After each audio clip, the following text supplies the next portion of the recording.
Boa tarde, irmãos. Mais uma vez vamos transmitir ao vivo a nossa IBD. Hoje é sábado, é um dia típico, né? Vamos fazer a IBD hoje à tarde. O tema que nós vamos tratar hoje é a reconciliação, a doutrina, né? O que significa a reconciliação de Deus com os homens. Mas antes de mais nada, vamos orar para que Deus possa abençoar a nossa aula. Pai, obrigado mais uma vez por podermos estarmos aqui meditando na Tua Santa Palavra, onde nós podemos alimentar nossos espíritos, né? O Teu Espírito Santo que habita em nós, para que possamos dar frutos dignos de arrependimento, para que todo ímpio, Pai, todo aquele que ainda não foi alcançado por Cristo, possa, através dos nossos frutos, enxergar o presente maravilhoso que Cristo deu para nós. Então, em nome de Jesus que nós oramos, é em nome de Jesus que nós fazemos essa aula de IBD, Pai, e sempre para a Tua glória. Amém. Antes de mais nada, vamos então ler o texto. Esse texto a gente vai meditar nele, e é em cima desse texto que a gente vai entender o que é a reconciliação, ok? Então, o texto que eu vou ler aqui da Bíblia é a segunda carta de Paulo aos Coríntios, capítulo 5, dos versículos 14 ao 21. Então, Paulo escreveu: porque o amor de Cristo nos constrange, julgando nós assim, que se um morreu por todos, logo todos morreram. E ele morreu por todos, para que os que vivem não vivam mais para si, mas para aquele que por eles morreu e ressuscitou. Assim que, daqui por diante, a ninguém conhecemos segundo a carne. E ainda que também tenhamos conhecido Cristo segundo a carne, contudo agora já não o conhecemos deste modo. Assim que, se alguém está em Cristo, nova criatura é. As coisas velhas já passaram, e eis que tudo se fez novo. E tudo isto provém de Deus, que nos reconciliou consigo mesmo, por Jesus Cristo, e nos deu o ministério da reconciliação. Isto é, Deus estava em Cristo reconciliando consigo o mundo, não lhes imputando os seus pecados, e pôs em nós a palavra da reconciliação, de sorte que somos embaixadores da parte de Cristo, como se Deus por nós rogasse. Rogamo-nos, pois, da parte de Cristo, que vos reconcilieis com Deus. Aquele que não conheceu o pecado, o fez pecado por nós, para que nele fôssemos feitos justiça de Deus. Então esse é o texto que a gente vai meditar.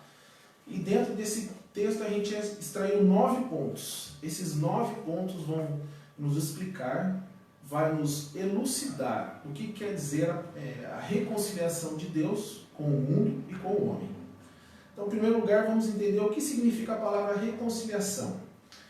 No original grego, a palavra é symphiliose, significa exatamente reconciliação. No português, reconciliação, substantivo feminino. Então, o primeiro significado é um ato, ou efeito de reconciliar, é um ato, né? Foi feito, é um ato que foi produzido por alguém. Segundo, restabelecimento de boas relações entre pessoas que estavam em desacordo. Então, pessoas que estavam em desacordo, separados, porque pensavam diferente, eles entram em acordo. Então, eles passam a pensar igual, passam a caminhar juntos, porque eles estavam em desacordo e agora estão em acordo. Então, vamos para o primeiro ponto. Primeiro ponto, para haver a reconciliação do homem, o homem deve entrar em um acordo com Deus e se moldar ao padrão de Deus. Então, Romanos 12:2. E não sede conformados com este mundo, mas sede transformados pela renovação do vosso entendimento, para que experimenteis qual seja a boa, agradável e perfeita vontade de Deus. O grande problema para o pecador é que Deus é imutável e inflexível. Deus é santíssimo e nunca mudará. Ele é imutável, sempre será santíssimo e sempre justo. Deus não faz acordo com o pecado. Então, para haver essa reconciliação, o homem vai ter que entrar em acordo com Deus. Ele está em desacordo com Deus. Tá? Só que quem é o pecador? É o homem. Deus nunca pecou. Deus é perfeito. Deus é santíssimo. Então, para que haja uma reconciliação do homem com Deus, Deus tem que entrar em acordo, o homem tem que entrar em acordo com Deus. Só que o padrão desse acordo, as condições desse acordo, vem de Deus. Em 2 Coríntios, capítulo 6, do versículo 14 ao 16.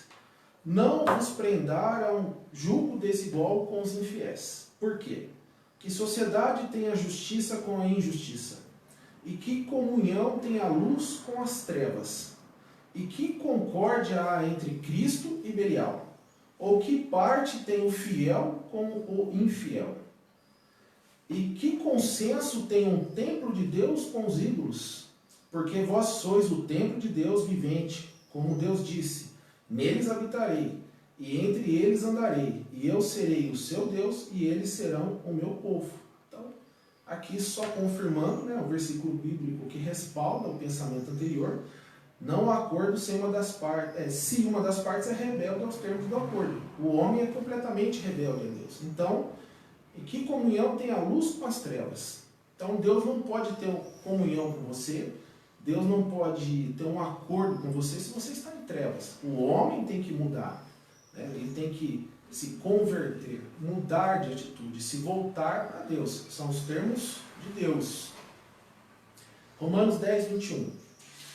Mas para Israel diz: todo dia estendi as mãos para um povo rebelde e contradizente. Então o homem é rebelde, ele se rebela contra Deus. Ele não quer nada que é de Deus, ele não quer fazer um acordo com Deus. Porque o acordo de Deus é este, que você se converta para Ele, que você se molde a Ele, não a esse mundo. Então, sem o consenso, sem que o homem queira se moldar à vontade, ao padrão de Deus, há uma rebeldia. Então não há reconciliação. Romanos 5,10. Porque se nós, sendo inimigos, então aqui em Romanos, capítulo 5, versículo 10, Paulo afirma que nós somos inimigos. O homem é um guerreiro ativo contra Deus. Então, o homem é inimigo de Deus. Não há acordo entre inimigos. É impossível. Romanos 5,9. Logo, muito mais agora, tendo sido justificados pelo seu sangue, seremos por ele salvos da ira.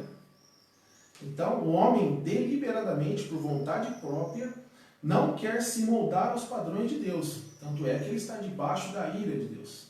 Aqui Paulo escreve que seremos salvos da ira de Deus. Então somos rebeldes, somos inimigos, estamos debaixo da ira de Deus. O homem não quer se conformar ao padrão de Deus, não quer se moldar ao padrão de Deus. Tá? Então agora a gente vai para o segundo ponto.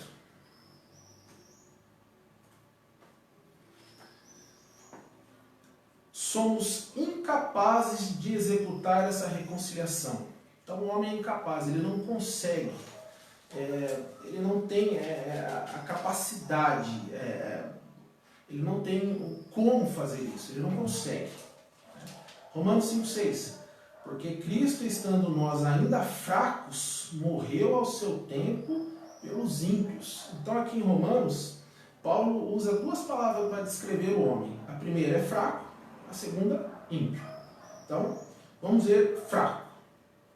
Fracos, somos incapazes de moldar ao padrão de Deus, ou seja, não conseguimos deixar de pecar. O homem é fraco, ele cai, ele peca. Então, se ele é fraco, se ele é pecador, ele é incapaz de deixar de pecar. Como estudamos na aula anterior, o homem é cativo do pecado. Então, ele é cativo, ele é escravo. A vontade dele está dominada pelo pecado. Então, se ele está dominado, ele não consegue se livrar. Ele é incapaz, né, de executar essa reconciliação por si próprio. Romanos 7, versículo 8 a 9. Mas o pecado, tomando ocasião pelo mandamento, operou em mim toda a concupiscência, porquanto sem a lei estava morto o pecado. E, E eu, há algum tempo, vivia sem lei, mas, vindo o mandamento, reviveu o pecado e eu morri. Então a lei, ela veio para quê? Para mostrar o que é pecado, né? Então quando a lei veio, Paulo diz o quê? Reviveu o pecado e eu morri. Porque perante a lei eu estou condenado. A lei veio para condenar. Então, estamos mortos nos nossos delitos e pecados. 1 Timóteo, capítulo 1, versículo 15. Esta é uma palavra fiel e digna de toda aceitação, que Cristo Jesus veio ao mundo para salvar os pecadores, dos quais eu sou o principal. Então, Paulo aqui está afirmando que ele é o principal pecador. Então, Paulo não se colocava numa situação de superioridade, numa situação de santo, que está acima de tudo, de todos, não. Ele reconhecia o que ele é, pecador, sou o principal. Agora vamos ver a segunda palavra. A primeira foi fracos, a segunda palavra ímpios. No grego, o original é kakos, que quer dizer mal. Então, o ímpio, ele é mau. Então, além de fracos, somos maus. Romanos 7, 18 e 19. Capítulo 7, versículo 18 e 19. Porque eu sei que em mim, isto é, na minha carne, não habita bem algum. Então, vamos atentar para isso. Não habita bem algum. Paulo falando dele mesmo. E com efeito, o querer está em mim, mas não consigo realizar o bem. Porque não faço o bem que quero, mas o mal que não quero, esse eu faço. Então a nossa carne ela é má, né? A gente tem o Espírito Santo, né? Mas a redenção do corpo virá posteriormente. Quando fomos arrebatados, quando entrarmos no reino de Deus, teremos o corpo de glória. E esse corpo não vai ter nem mal nenhum habitando nele. Mas momentaneamente somos maus. Temos a carne que é má. Apocalipse 22, versículo 15. Mas ficarão de fora os cães e os feiticeiros e os que se prostituem e os homicidas e os idólatras e qualquer que ama e comete a mentira. Então, quando você pega uma pessoa que ela ainda é ímpia, ela não recebeu o Espírito Santo, Deus não salvou, ela não foi convertida, então ela fica de fora. De fora ficarão os cães, os feiticeiros que se prostituem, os homicidas, os idólatras, qualquer que ama e comete a mentira. Apocalipse 21, 8. Mas quanto aos tímidos, aos incrédulos, e aos abomináveis, e aos homicidas, e aos que se prostituem, e aos feiticeiros, e aos idólatras, e a todos os mentirosos, a sua parte será no lago que arde com fogo e enxofre, o que é a segunda morte. Não sabeis que os injustos não hão de herdar o reino de Deus? Mais uma vez aqui, João escrevendo, né, o livro de Apocalipse, né, das revelações, ele deixa claro que por ser mau, por fazer as obras da carne, o homem está de fora. Ele não consegue, por si só, se reconciliar com Deus, porque ele está muito longe do padrão de Deus. 1 Coríntios, capítulo 6, versículos 9 e 10. Não erreis, nem os devassos, nem os idólatras, nem os adúlteros, nem os efeminados, nem os sodomitas, nem os ladrões, nem os avarentos, nem os bêbados, nem os maldizentes, nem os roubadores herdarão o reino de Deus. Então aqui na Bíblia é declarado que esse padrão do homem vai ficar fora do reino de Deus. Estamos longe do padrão que Deus quer para que a gente possa entrar no seu reino. Em Gálatas 5:21, Paulo escreve ainda: como já antes vos disse, que os que cometem tais coisas não herdarão o reino de Deus. Então a Bíblia é clara. O homem ele não consegue se justificar perante Deus. As suas obras mostram que ele deve ficar longe do reino, fora do reino de Deus. Porque não entrará nada lá que é impuro, que é mau. O pecado não vai entrar lá. Então o homem, por ele não conseguir mudar essa natureza dele, ele não consegue se reconciliar com Deus. Ok? Vamos para o terceiro ponto agora. Então, Deus estabeleceu um padrão para a reconciliação. Agora a gente vai entender qual é esse padrão que Deus colocou para que o homem consiga se reconciliar com ele por si só. Como vimos no ponto anterior, ele não consegue. Agora vamos ver o porquê. Além do homem ser mau, por que o homem não consegue? Deus tem uma régua para nos medir. Então ele fez uma régua e dessa régua ele vai colocar o homem. E se o homem não atingir a medida que ele quer, o homem está fora. Está fora do reino de Deus. Então, a Bíblia no Antigo Testamento tem um total de 613 mandamentos que devem ser observados pelo homem. Todos são 613 mandamentos. Então Deus deu a lei para mostrar, olha, se você cumprir toda a lei, você vai ser justificado e você entrará no meu reino. São 613. E o que Tiago escreveu a respeito dessa lei? Tiago capítulo 2, versículo 10. Porque qualquer que guardar toda a lei e tropeçar em um só ponto, tornou-se culpado de todos. Então, se algum período da sua vida você transgredir um único mandamento, um único, se em toda a sua vida você teve um pensamento impuro em relação a uma mulher que não é a sua esposa, você é culpado de todo o mandamento. Todos. Se alguma vez você mentiu no telefone, se alguma vez você deu uma desculpa que não era verdade, você não foi em tal lugar porque você tinha um compromisso, você está mentindo, ou seja, por mínimo que seja, você já está réu de todos os outros 613. Então aqui mostra que a régua de Deus ela é inatingível. O padrão de Deus é inatingível pelo homem. O homem não consegue. Romanos capítulo 7, versículo 17. De maneira que agora já não sou eu que faço isto, mas o pecado que habita em mim. Então Paulo aqui diz que o pecado ele habita dentro da gente, ele mora dentro da gente. Nós somos o pecado. Então, você tem um mal que habita em você. Você não consegue tirar esse mal de você. Salmos capítulo 51, verso 5. Eis que em iniquidade fui formado, e em pecado me concebeu minha mãe. Você já nasce pecador. Não é uma coisa que você vai adquirir com o tempo, você nasce inocente, e com o tempo você vai se tornando transgressor. Não, você já nasce pecador. O pecado já habita em você quando você nasceu, quando você está sendo formado no ventre da sua mãe, o pecado já está lá. Romanos capítulo 3, versículos do 10 ao 12. Como está escrito, não há um justo, nenhum sequer.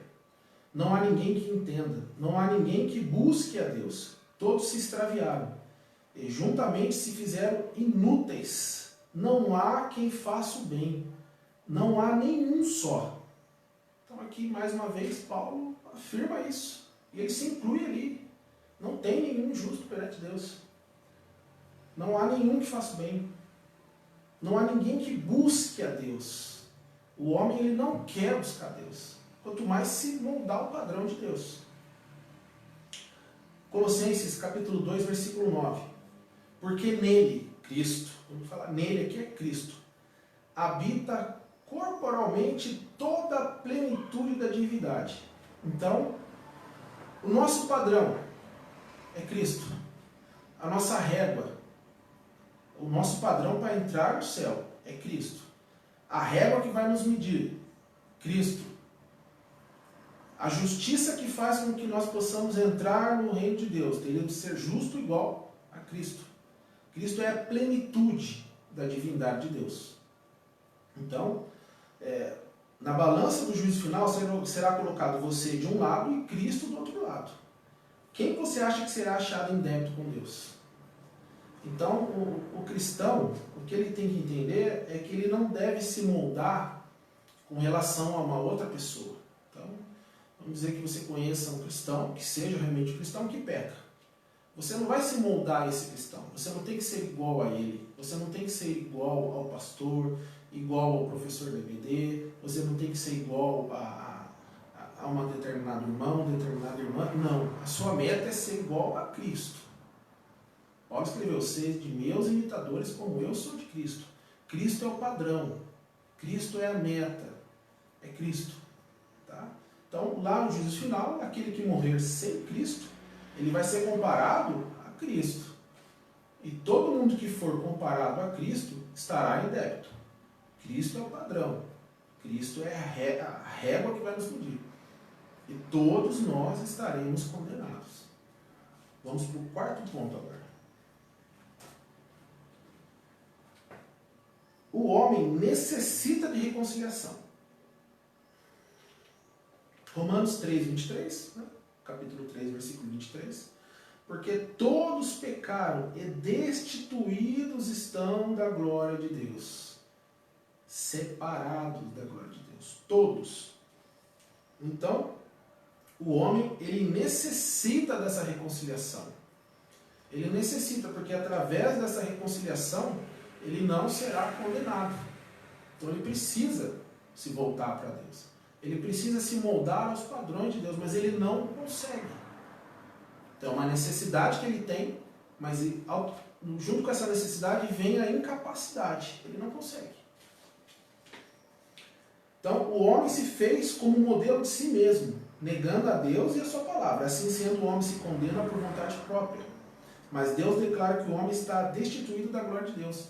Então, às vezes você conversa com pessoas que não são cristãs, que não foram salvas ainda, e ela fala, eu sou um bom homem, eu sou um bom marido, eu pago minhas contas em dia, eu não devo nada para ninguém, eu não maltrato ninguém, eu sou um bom pai, mas ele se faz modelo de si mesmo.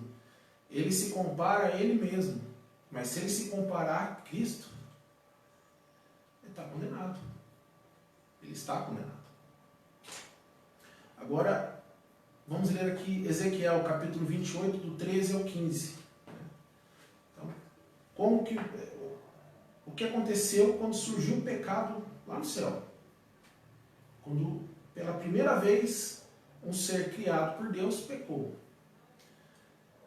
Estiveste no Éden, jardim de Deus. De toda pedra preciosa era a tua cobertura. Sardônia, topázio, diamante, turquesa, ônix, jaspe, safira, carbúnculo, esmeralda e ouro. E em ti se faziam os teus tambores e os teus pífaros. No dia em que foste criado, foram preparados. Tu eras o querubim ungido para cobrir, e te estabeleci no monte santo de Deus estava. No meio das pedras afogueadas andavas. Perfeito. Então, aqui mostra o que aconteceu. Aqui é um relato de Ezequiel, a queda de Satanás, a expulsão de Satanás do reino de Deus, do céu. Então, o que ele era? Perfeito. Então, quem vai entrar no reino dos céus? Quem é? Perfeito. E isso o homem não é. Era antes da queda. Depois da queda deixou de ser perfeito. Então, não somos perfeitos. Então, perfeito eras nos teus caminhos, desde o dia que foste criado até que se achou iniquidade em ti. Então, quando Satanás pecou, ele foi expulso. Quando ele era perfeito, ele continuava com Deus. Pecou, iniquidade, foi expulso. Então, vamos estudar um pouquinho essa palavra iniquidade. No hebraico é Auon, W, ou Avon, Auon. Esse nome é encontrado 231 vezes no Antigo Testamento. É limitado ao hebraico bíblico e ao aramaico. Livros proféticos e poetas usam o Auon com frequência. Em todo o Pentateuco existe cerca de 50 casos da palavra. Então, nos 5 primeiros livros da Bíblia, ela aparece 50 vezes. No Antigo Testamento total, 231 vezes. O significado básico é iniquidade. O termo indica uma ofensa, intencional ou não, contra a lei de Deus. Tem o mesmo significado fundamental do Antigo Testamento com jatá, pecado. Então as palavras jatat e aon são virtualmente sinônimos. Então é uma ofensa, intencional ou não, contra a lei de Deus. Então o homem às vezes tem um pensamento, o ímpio, né?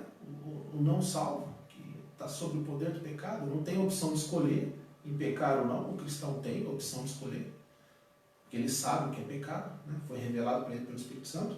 Mas o ímpio ali, ele se coloca num patamar de ser um bom homem, ser um bom marido, mas quando está longe da esposa, dá aquela olhadinha para a mulher que passa ali do lado dele, meio discreto, sem ninguém perceber, porque ninguém pode ver, ele é um marido perfeito, como ele mesmo fala. Então, ele não consegue não fazer isso. Para ele não tem nada demais, uma olhadinha, só olhei, né? deu uma cobiçada e pronto, foi só. Pecou. Às vezes foi intencional ou não. Não, porque ele não sabe o que é pecado. Ele não sabe que a lei de Deus é contra isso. Então ele não pecou intencionalmente. Porque ele não sabe o que é pecado. Ele não sabe que ele é pecador. Né? Não foi revelado para ele isso através do Espírito Santo. Não. Então, intencional ou não. E a palavra iniquidade é sinônima da palavra pecado. Então, Isaías 6,7, mais uma vez, vamos estudar essa palavra, né? A palavra iniquidade. Então, veja, o carvão em brasa, tocou os seus lábios, os lábios de Isaías. Sua culpa. Aqui, essa mesma palavra que é usada como iniquidade, aqui ela é traduzida como culpa. Então, sua culpa foi retirada e seu pecado foi perdoado. O pecado aqui já é a palavra jatá. Então, aqui Isaías, quando foi chamado, né, Deus, saiu brasa viva, tocou os seus lábios, foi retirado sua culpa, sua iniquidade, e seu pecado foi perdoado. Então, aqui é bem claro. Em Ezequiel 28, 13 e 15, relata que o diabo era perfeito, tinha um corpo celestial perfeito, até que foi achada iniquidade nele e foi expulso do reino de Deus. Nenhum corpo imperfeito entrará no reino de Deus. Nenhum. Provérbios 17, 15. O que justifica o ímpio e o que condena o justo, tanto um como o outro são abomináveis ao Senhor. Então, Deus não se tornará abominável para absolver o ímpio. Então, se o homem acha que ele vai chegar lá, perante Deus, no juízo final, e começar a declarar que era bom, que era perfeito, que podia fazer, que demonstrava ser uma pessoa boa, e ele vai se justificar perante Deus, Deus não vai fazer isso. Aqui Deus diz que quem faz isso é abominável. Deus não se fará abominação para absolver o ímpio. Então isso não existe. Essa hipótese não existe. João 3,18, mas quem não crê já está condenado. Quem não crê em quê? Na justiça de Cristo. Já está condenado, porque ele não é justo. O ser humano não é justo, Cristo é. Quem não crê já está condenado. Vamos para o quinto ponto agora. Então, Deus foi o reconciliador do mundo, geral, consigo mesmo. Então, Deus é o reconciliador. Deus é a pessoa ativa. Ele pegou o mundo e reconciliou consigo mesmo. Então ele é o ativo, não é o homem que causa essa reconciliação. O homem que se volta para Deus e me voltei, quero seguir. Não. Deus pegou e reconciliou o mundo consigo mesmo. Então Deus é o ativo. O homem é reconciliado com Deus, sujeito passivo. Então Deus pega ele e fala, vem. Que é a graça irresistível, o homem vai. Então, Deus nos aproxima dele e nos ajusta ao seu padrão. Então, Deus, para não se tornar abominação, para não ser um juiz injusto, ele chama o homem traz o homem para perto dele e começa a moldar o homem no seu padrão, no padrão de Deus. Tá? Então, João 3,16, porque Deus amou o mundo de tal maneira que deu o seu Filho unigênito para que todo aquele que nele crê não pereça, mas tenha a vida eterna. Então, aqui no versículo, vamos destacar o quê? Deus amou. Aqui não fala que o homem amou a Deus de tal maneira. Não, Deus amou o mundo. Então, o Deus foi ativo e o homem passivo. De tal maneira que deu o seu Filho unigênito. Então, Deus amou e deu o seu Filho unigênito. Então, Deus é ativo e o homem é passivo.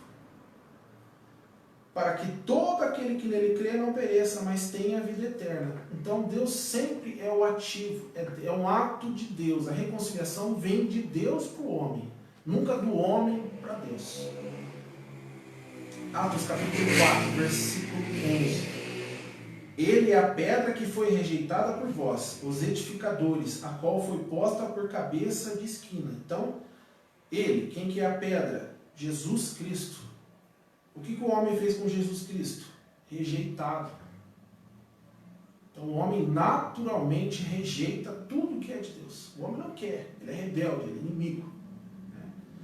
Agora o que é essa pedra? A pedra angular tem o sentido de alicerce.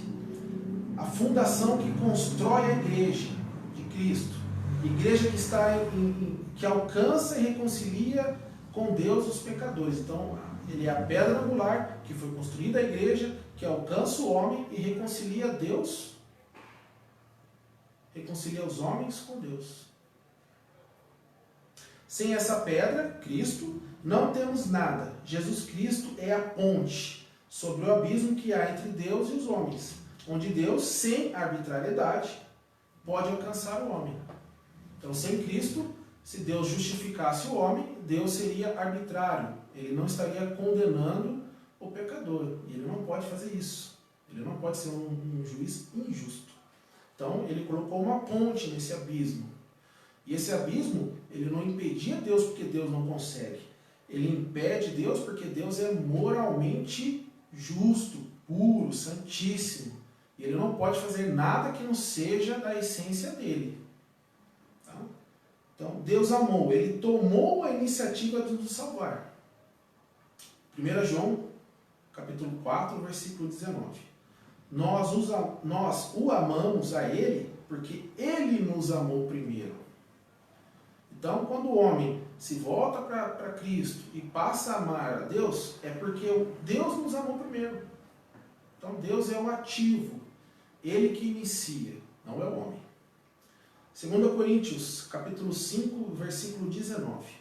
Isto é, Deus estava em Cristo reconciliando consigo o mundo, não lhes imputando seus pecados, e pôs em nós a palavra da reconciliação. Então, Deus estava em Cristo, reconciliando consigo mesmo o mundo. Então, ele pega o mundo, né?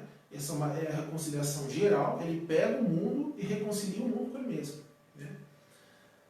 João capítulo 1, versículo 29. No dia seguinte, João viu a Jesus, que vinha para ele, e disse, eis o Cordeiro de Deus que tira o pecado do mundo. Então, o mundo estava cheio de pecado, Deus estava afastado do mundo, porque não há comunhão entre a luz e as trevas, Deus se afasta.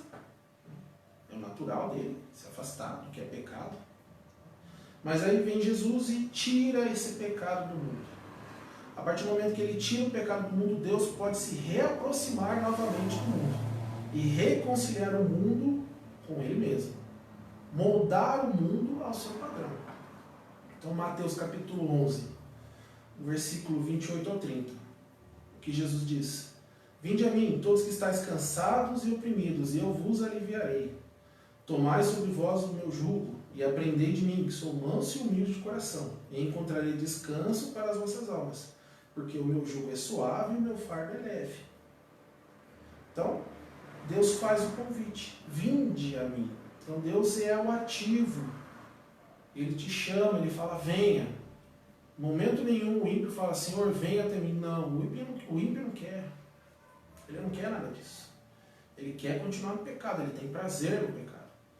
Para ele, esse mundo aqui é o que existe só. Não tem mais nada depois da vida.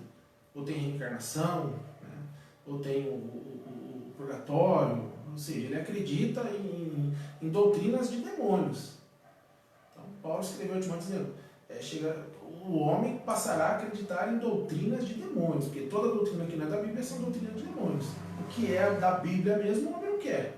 Então, agora, quem é o mundo que Deus reconciliou com ele mesmo? Então, aqui a gente está estudando a reconciliação do mundo.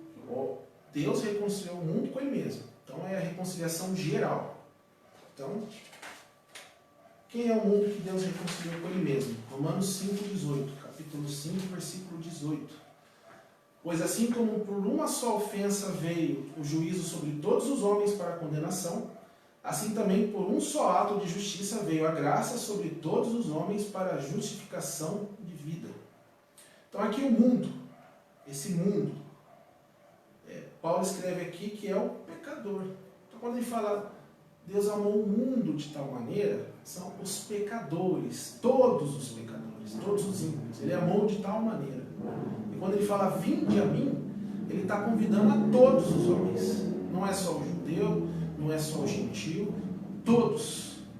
Ele convida a todos, o mundo todo. Então ele possibilitou através de Cristo a reconciliação do mundo todo com ele. Romanos, capítulo 14, versículo 12. De maneira que cada um de nós dará conta de si mesmo. Desculpa, vou ler uma parte aqui. Então, o mundo a que Paulo escreveu é o pecador e o ímpio. Mas temos que entender que Deus não salvou a todos os homens. Então, o convite é para todos. Cristo morreu por todos, para que todo mundo, todos os pecadores, todos os ímpios pudessem se reconciliar com Deus. Mas o que acontece? Não salvou todos. Não salvou todos os homens. Romanos 14, 12, de maneira que cada um de nós dará conta de si mesmo a Deus. Então, o homem tem que entender que ele vai dar conta de si mesmo. Quando ele estiver perante Deus, perante Cristo, o trono branco, que ele for colocado na balança, onde um lado está ele, o outro lado está Cristo, ele vai dar conta dele mesmo. Ele não vai dar conta da esposa, dos filhos, do vizinho, do chefe, do pastor, de seja lá quem for. É de si mesmo. Apocalipse 20, 12, capítulo 20, versículo 12. E viu os mortos, grandes e pequenos, que estavam diante de Deus, e abriram seus livros, e abriu-se outro livro, que é o da vida. E os mortos foram julgados pelas coisas que estavam escritas nos livros. Então, aqui o homem já está dando conta de si mesmo. Cada um vai ter todas as suas obras expostas, e para que Deus mostre que ele é merecedor do lago de fogo. Então, estavam escritos nos livros, segundo as suas obras. Então, é isso que vai ser julgado lá no trono branco. Né? As obras do pecador, as obras do ímpio, que não se moldam ao padrão de Deus. Apocalipse 20, 15. E aquele que não foi achado escrito no livro da vida foi lançado no lago de fogo. Aqui João estava vendo o juízo final. Ele estava vendo, pessoalmente. Ele foi levado até lá e escreveu. Então, vários e vários não foram achados escritos no livro da vida. Foi lançado no lago de fogo. Então, a reconciliação com Deus, Deus proporcionou para que o mundo todo pudesse se reconciliar com Ele. Mas o homem não queria. Então, muitos não aceitaram. Naturalmente, o homem não quer. E o que aconteceu com ele? Ele foi condenado. João capítulo 3, versículo 19 e 21. E a condenação é esta: que a luz veio ao mundo, Senhor Jesus Cristo. E os homens amaram mais as trevas do que a luz, porque as suas obras eram más. Porque todo aquele que faz o mal odeia a luz, e não vem para a luz, para que as suas obras não sejam reprovadas. Mas quem pratica a verdade vem para a luz, a fim de que suas obras sejam manifestas, porque são feitas em Deus. Então, a reconciliação é geral. Deus propiciou, através do Senhor Jesus Cristo, a reconciliação de todos os pecadores, que poderiam se reconciliar com Ele, criando em Cristo, mas o homem fez o quê? Amaram mais as trevas do que a luz. Então o homem mesmo se condenou rejeitando. Naturalmente ele rejeita tudo que é de Deus, tudo. Romanos capítulo 9, versículo 14 e 16. Então que diremos? Acaso Deus é injusto? De maneira nenhuma. Pois ele diz a Moisés: terei misericórdia de quem eu quiser ter misericórdia, e terei compaixão de quem eu quiser ter compaixão. Portanto, isso não depende do desejo ou do esforço humano, mas da misericórdia de Deus. Então Deus escolhe alguns para que ele ofereça a graça irresistível e o homem se volta para ele. Deus muda o homem. Isaías 64, 6. Mas todos nós somos como imundo, e todas as nossas justiças como o trapo da imundícia, e todos nós murchamos como a folha, e as nossas iniquidades como o vento nos arrebatam. Então, amaram mais as trevas, somos imundo, nossas justiças são como um trapo de imundícia, e todos nós murchamos, envelhecemos, morremos como a folha, e nossas iniquidades como um vento nos arrebatam. Então aqui, mais uma vez, né, Isaías mostra que nada vem do homem. Nada de bom vem do homem. Então a reconciliação do homem com Deus vem através de Deus. Então vamos por... Esse foi o quinto ponto, onde Deus oferece a reconciliação geral, mas nem todos aceitam, nem todos são salvos. O sexto ponto. Deus é o reconciliador pessoal com cada homem. Então, nós vimos no ponto anterior a reconciliação geral, onde Deus convida, propicia, dá oportunidade a todos os homens a se voltarem para Ele. Mas nem todos fazem isso. Agora a gente vai ver a reconciliação pessoal. Então Deus fez a geral e agora Ele vai chamar um por um, pessoal. 2 Coríntios 5:20. De sorte que somos embaixadores da parte de Cristo, como se Deus por nós rogasse. Rogamo-vos, pois, da parte de Cristo, que vos reconcilieis com Deus. Então aqui Paulo roga, né? Roga para cada um, pessoalmente, para cada homem que se reconcilie com Deus, se volte para Deus, se molde à vontade de Deus, conheça a Deus, obedeça a Deus e se reconcilie com Deus. Isaías 59, versículo 1 e 2. Eis que a mão do Senhor não está encolhida, para que não possa salvar, nem agravado o seu ouvido, para não poder ouvir. Mas as vossas iniquidades fazem separação entre vós e vosso Deus, e os vossos pecados encobrem o seu rosto de vós, para que não vos ouça.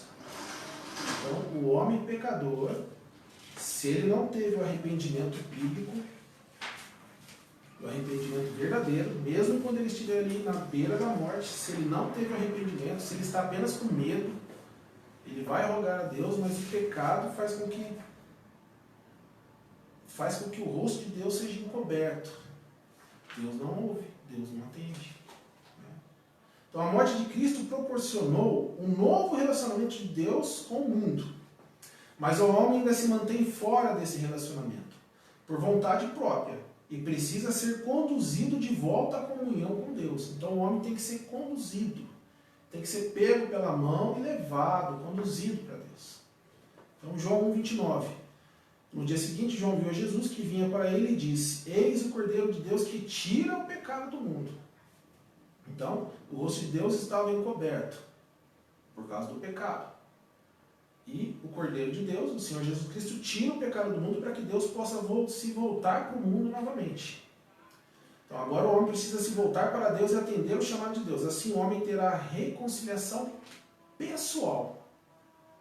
Então, quando Deus chama pessoalmente, individualmente, e o homem se volta para Deus, aí tem a reconciliação pessoal. Esse é o salvo. Esse é o que herdará a vida eterna.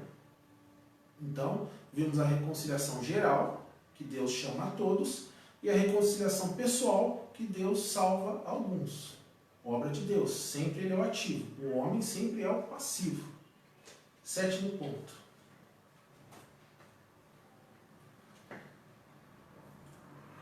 O fundamento da reconciliação. Então, a reconciliação tem um fundamento, tem um alicerce, tem uma base. Então, qual é esse fundamento? 2 Coríntios 5,18. E tudo isto provém de Deus, ativo, que nos reconciliou consigo mesmo. Então, Deus pegou e reconciliou o homem com ele mesmo, por Jesus Cristo, e nos deu o ministério da reconciliação. Então, o fundamento é o Senhor Jesus Cristo. Ele é a base. É a partir dele que a reconciliação do homem, seja o geral, ou seja, o pessoal, individual, começa. Romanos 5,10. Porque se nós, sendo inimigos, fomos reconciliados com Deus pela morte de seu Filho, muito mais, tendo sido reconciliados, seremos salvos pela sua vida. Então, através de Jesus Cristo e através da morte. Então, através do sangue de Cristo, temos a salvação. Temos a reconciliação com Deus. Efésios 2,16. E pela cruz reconciliar ambos com Deus em um corpo, matando com ele as inimizades. Então, através de Cristo, através de sua morte e através da morte de Cristo na cruz.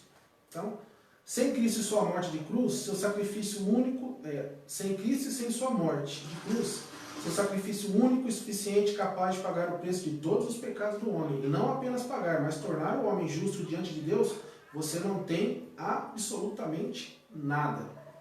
Então, o homem que não tem Cristo, que não crê, ele não tem nada. Ele pode ser o maior bilionário desse mundo. Ele não tem nada. Ele está condenado. Não é que ele vai ser condenado, ele está.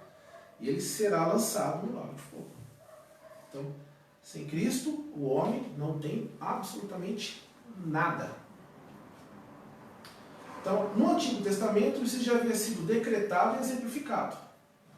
Então, essa morte de Cristo, o sangue de Cristo, a cruz, já havia sido revelado e decretado. Foi revelado que foi feito e foi decretado porque seria feito. Então, Levítico, capítulo 16, versículo 15 e 16. Depois degolará o bode da expiação, que será pelo povo, e trará o seu sangue para dentro do véu, e fará com o seu sangue como fez com o sangue do novilho, e o espargirá sobre o propiciatório, perante a face do propiciatório. Assim fará expiação pelo santuário, por causa das imundícias dos filhos de Israel e das suas transgressões, e todos os seus pecados assim, e assim fará para a tenda da congregação que reside com eles no meio das suas imundícias. Então, expiação para quem? Para os filhos de Israel e das suas transgressões, e de todos os seus pecados. Então, aqui já era declarado que seria feito com Cristo, um sacrifício que iria expiar, fazer a expiação de todos os pecados. Então, o que é a expiação? É um ato mediante o qual os pecadores são reconciliados com Deus. Então, aqui em Levítico, a nação de Israel pecava. E teria que ser feito toda vez esse sacrifício, porque era um sangue imperfeito, mas naquela época, naquele período, naquela fase com Deus, era o que Deus exigia, né, para tipificar a morte de Cristo. E isso era feito o quê? Com que a nação de Israel se reconciliasse com Deus, para que Deus não mandasse destruição para Israel, como ele fez com Sodoma e Gomorra. Ok? Então, pela eliminação do pecado que faz separação entre Deus e os pecadores. O dia da expiação, no Antigo Testamento, era um jejum anual. Quando o sumo sacerdote entrava no Santo dos Santos para fazer a expiação pelos pecados do povo. Os sacrifícios oferecidos no dia da expiação purificavam a nação inteira do pecado, até mesmo das transgressões inconscientes. Posteriormente, a morte de Cristo fez a expiação definitiva a favor dos crentes, tornando desnecessário qualquer sacrifício. Então, em Hebreus 9:28, assim também Cristo ofereceu-se uma vez para tirar os pecados de muitos. Então, Deus fez a expiação, só que é uma expiação única, suficiente e eficaz. Agora a gente vai para o 8º ponto. Então, para que Cristo fizesse e executasse a expiação, Cristo ele se identificou com os pecadores. 2 Coríntios, capítulo 5, versículo 21. Aquele que não conheceu o pecado, o fez pecado por nós, para que nele fôssemos feitos justiça de Deus. Então, o que acontece? Cristo não apenas morreu no nosso lugar. Ele não apenas pagou o preço do nosso pecado. Porque se ele apenas pagasse o preço do nosso pecado, a gente não deveria nada. Estaríamos 0 a 0 com Deus. Mas a gente não teria créditos com Deus. Você não teria como pagar pela sua entrada no céu. Você não devia mais nada, mas sua conta está zerada, 0 a 0. Você não ia entrar no reino de Deus. Então, para que fosse feito justiça de Deus. Então, Jesus Cristo, justo, se colocou no nosso lugar, pagou o preço do pecado e ainda depositou na nossa conta a justiça, para que nós possamos entrar no céu. Então, somos justos através de Cristo. Então, quando Deus olha para você, Ele vê o sangue de Cristo, Ele vê que você é justo através da pessoa de Cristo, através do sangue de Cristo. Então, Ele zerou a sua conta e colocou crédito para você entrar no céu. Então, para que nele fôssemos feitos justiça de Deus. Então, ele nunca pecou, nunca se achou enganação em seus lábios, nenhum único pensamento impuro, absolutamente nada. Ele era o único substituto aceitável, o único que podia satisfazer a justiça de Deus. Ele tomou o nosso lugar, ele substituiu o homem na condenação, levou sobre ele toda a nossa condenação, pagou o preço de nossos pecados, tirou a ira de Deus que estava sobre nós e colocou sobre ele. Jesus Cristo propiciou a Deus, proporcionou, possibilitou a oportunidade de moldar o mundo ao seu padrão, de pecadores a encontrar a salvação. Então, graças à morte de Cristo, né, foi propiciado, né, foi possibilitado a reconciliação do homem pecador com Deus. Vamos para o 9º ponto. Então, o 9º ponto é o ministério da reconciliação. Ok? Então, 2 Coríntios 5, 18 ao 20, do versículo 18 ao 20. E tudo isto provém de Deus, que nos reconciliou consigo mesmo por Jesus Cristo e nos deu, então presta atenção nessa palavrinha, nos deu o ministério da reconciliação. Isto é, Deus estava em Cristo reconciliando consigo o mundo, não lhes imputando os seus pecados, e pôs em nós a palavra da reconciliação. Então ele nos deu o ministério da reconciliação e pôs em nós a palavra da reconciliação, de sorte que somos embaixadores da parte de Cristo, como se Deus por nós rogasse. Rogamo-vos, pois, da parte de Cristo, que vos reconcilieis com Deus. Então presta atenção aqui. Ele deu para a gente, ele reconciliou o homem com ele mesmo. E ele não fez só isso, através de Cristo. Ele deu o ministério da reconciliação, um ministério, uma obrigação. É uma coisa que você tem que fazer, todo cristão tem que fazer. E não apenas isso, ele nos deu a palavra da reconciliação. E nos fez embaixador da parte de Cristo. Como se por Deus nós rogássemos. Então, quando você roga para que o homem se reconcilie com Deus, é como se Deus estivesse rogando através de você. Então, vamos ver primeiro o que é o ministério da reconciliação. Esse ministério não sem esse ministério não há reconciliação. Então, sem o ministério da reconciliação, que é uma obrigação, se não existir, não há reconciliação. Então, Marcos 16, capítulo 16, versículo 15 e 16. E disse-lhes, ide por todo o mundo, pregai o evangelho a toda criatura. Quem crer e for batizado será salvo, mas quem não crer será condenado. Então, esse é o ministério da reconciliação, pregar o evangelho. Então, o próprio Jesus ordenou isso. O que é o evangelho? São as boas novas. Então, você tem que falar para o pecador as boas novas, que Deus quer se reconciliar com ele através do Senhor Jesus Cristo. Então, é um ministério. E por que é uma obrigação? Vamos ver aqui o que acontece se a gente não executar esse ministério, a gente não cumprir com a nossa obrigação, não cumprir com uma ordem que o nosso Senhor, nosso Salvador Jesus Cristo nos deu. Ezequiel capítulo 3, versículo 18 e 19.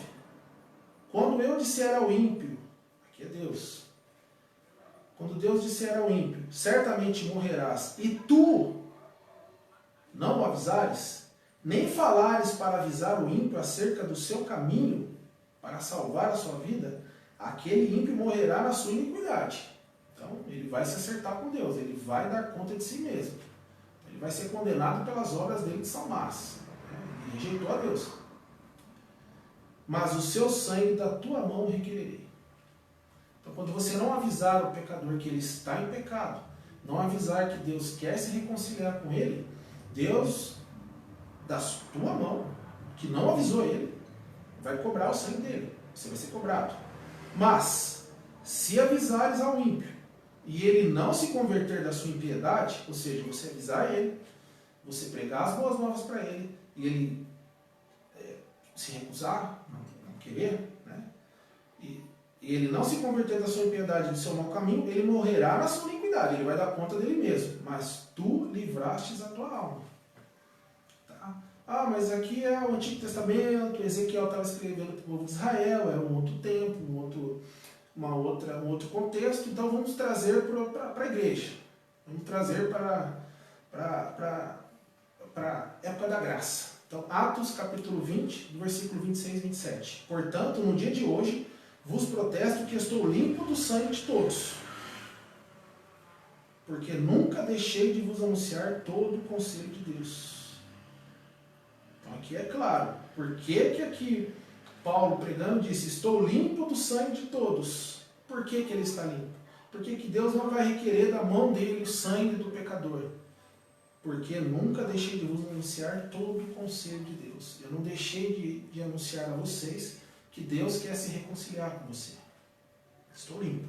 Então, Então o Evangelho é boas novas. O que são essas boas novas? Deus quer se reconciliar com o homem. Você tem que avisar o homem isso.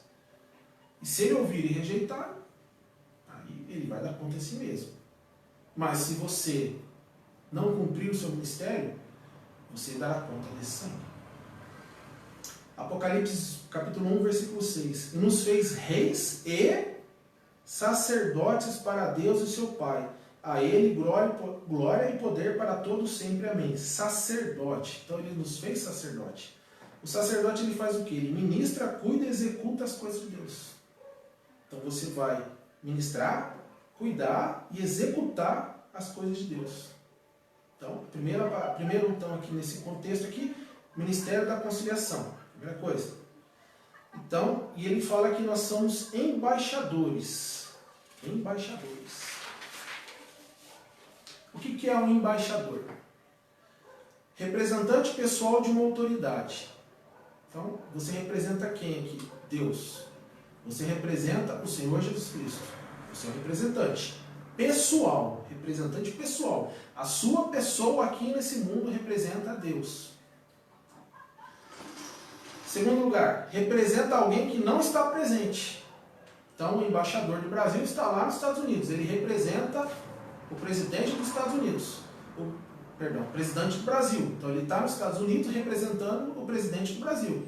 Então, ele representa uma autoridade e uma autoridade que não está presente. Então, Deus, Jesus Cristo, na sua forma física, como ele ascendeu aos céus, ele não está aqui presente, mas você está representando ele. E a terceira função do embaixador, anuncia o que a autoridade lhe determina a anunciar.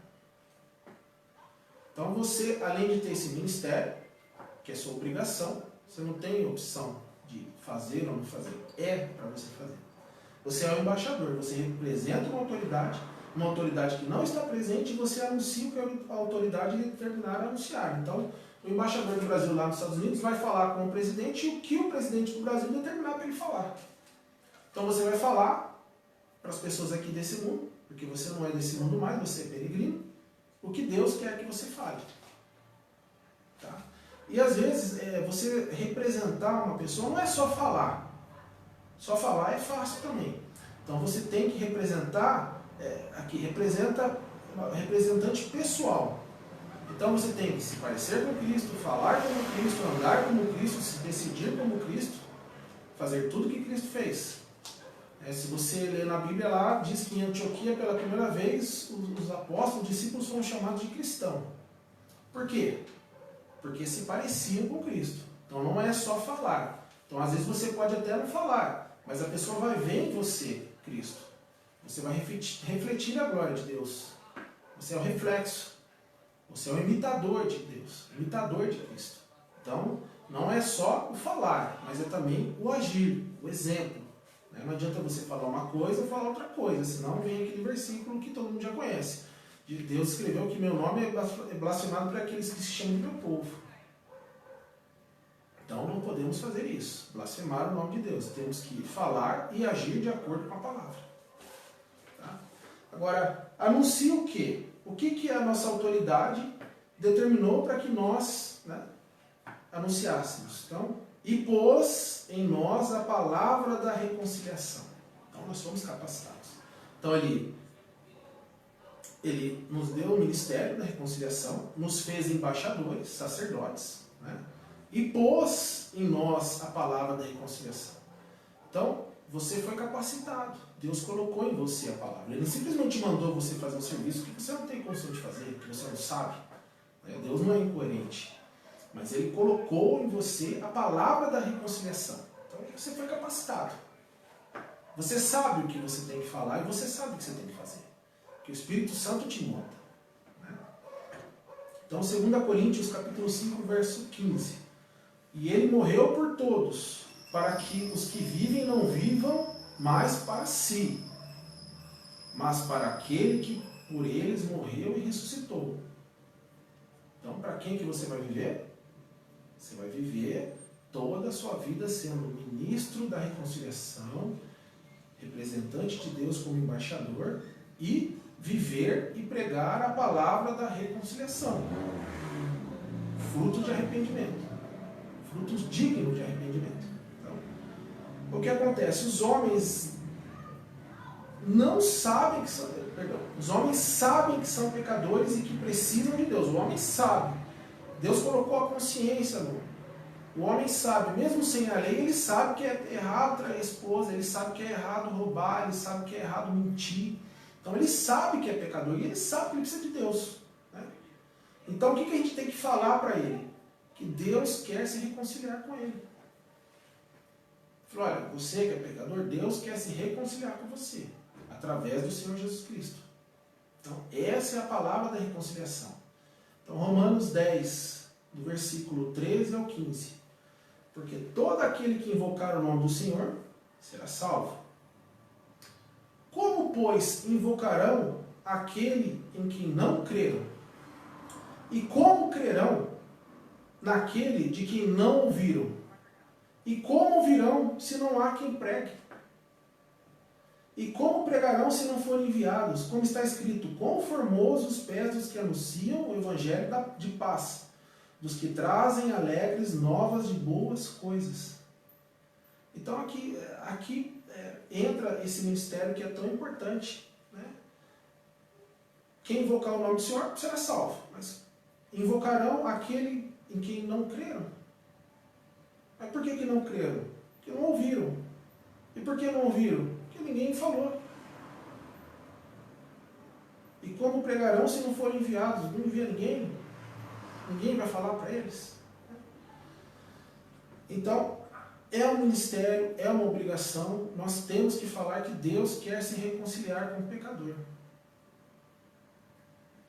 O Espírito Santo nos controla e nos dá sabedoria. Então, através do Espírito Santo, os frutos do Espírito, ele vai te capacitar para que você possa compartilhar com as pessoas as boas novas. Né? O ministério da reconciliação, que Deus quer se reconciliar com o homem. Porque Deus é ativo, Ele quer. 2 Coríntios capítulo 5, versículo 10. Porque todos devemos comparecer ante o tribunal de Cristo, para que cada um receba segundo o que tiver feito por meio do corpo, ou bem ou mal. Então, o cristão que fizer obras mas que não cumprir com a sua obrigação, que enterrar o seu talento, né, ele vai dar conta no tribunal de Cristo. Porque todos devemos comparecer ante o tribunal de Cristo, para que cada um receba segundo o que tiver feito por meio do corpo. Tá? Bem ou mal. 1 Coríntios capítulo 3, versículo do 11 ao 15. Porque ninguém pode pôr outro fundamento além do que já está posto, o qual é Jesus Cristo. Então o fundamento não pode ser alterado. Ninguém vai colocar outro. Esse é o nosso fundamento, o nosso alicerce, Jesus Cristo. É dele que você vai falar para o pecador. E se alguém sobre esse fundamento formar um edifício de ouro, prata, pedras preciosas, madeira, feno e palha, a obra de cada um se manifestará. Na verdade, o dia a declarará. Porque pelo fogo será descoberta, e o fogo provará qual seja a obra de cada um. Se a obra de alguém edificou nessa parte permanecer, esse receberá o galardão. Se a obra de alguém se queimar, sofrerá detrimento, mas o tal será salvo, todavia, como pelo fogo. Então aqui as obras de ouro, prata, pedras preciosas, eles não são destruídos pelo fogo, né? Aqui fisicamente falando. Então são as obras boas. É quando você der frutos dignos de arrependimento. Quando você pregar, falar para o homem que Deus quer se reconciliar com ele. Mas é madeira, feno e palha, o fogo vai destruir. Você não fez o que Deus queria que você fizesse. Você vai dar conta do sangue do ímpio que vivia do seu lado, seja na sua casa, no seu emprego, no seu vizinho, e você nunca falou da reconciliação para ele nenhuma vez. Você vai dar conta. Tá? Então, entendemos aqui que Deus é imutável e inflexível. Ele não vai mudar. As regras são deles. O padrão é dele.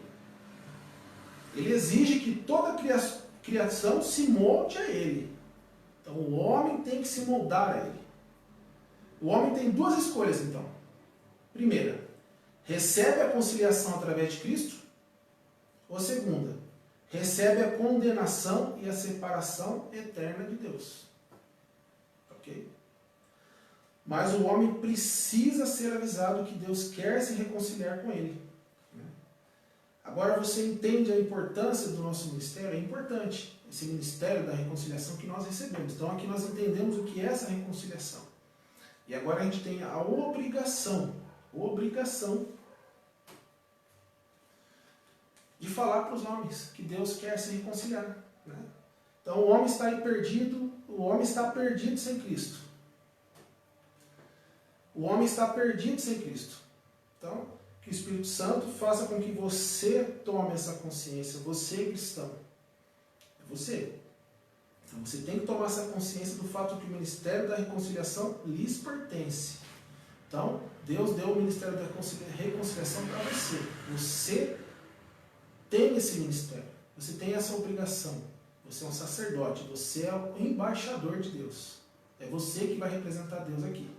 Ok? Agora, se você que está me assistindo ainda não se reconciliou com Deus, então atenda esse chamado. Deus ele quer se reconciliar com você. Ele quer fazer um tratado de paz com você. Ele quer te salvar, ele quer te levar para o reino dele. E quando que isso vai ser feito? Como isso vai ser feito? Quando o homem se voltar, se reconciliar com Deus, receber essa reconciliação de Deus. Ok? Então, aqui a gente finaliza a nossa aula. Espero que você tenha entendido o que é reconciliação. Ok? E que isso é um ministério muito importante, que você deve fazer. Ok? Deus abençoe e que a paz do nosso Senhor Jesus Cristo nos acompanhe.